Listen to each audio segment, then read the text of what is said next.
প্রিয় দর্শক, আসসালামু আলাইকুম আরহামতুল্লাহ আবরাকাতু। সুপ্রিয় দর্শক, আশা করছি আল্লাহ তাআলার অশেষ রহমতে আপনারা সকলেই অনেক ভালো আছেন।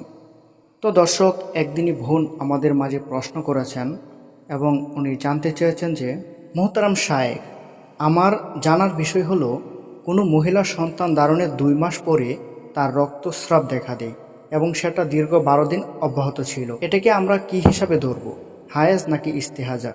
এই বিষয়টা নিয়ে অনেক চিন্তিত রয়েছি।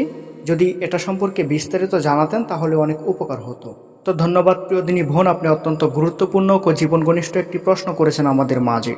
আমরা ইনশাল্লাহ আপনার প্রশ্নটির যথার্থ উত্তর দেব। তো ভিডিওটি না টেনে সম্পূর্ণ দেখার অনুরোধ রইল। তো প্রিয় প্রশ্নকারী দিনী বোন, দেখুন, গর্ভবতী হওয়ার পর সন্তান প্রসবের আগে দেখে যাওয়া রক্ত হায়েজ বা নেফাসের রক্ত নয়।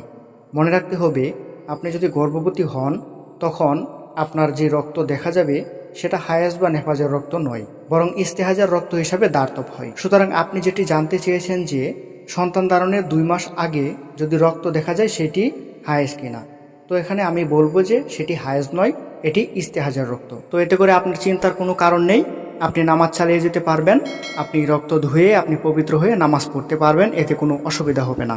তো প্রিয় প্রশ্নকারী দিনী বোন, আশা করছি বুঝতে পেরেছেন। ভিডিওটি ভালো লাগলে অবশ্যই একটি লাইক করবেন এবং আমাদের চ্যানেলে নতুন হয়ে থাকলে সাবস্ক্রাইব করবেন। আসসালামু আলাইকুম, আল্লাহ হাফেজ।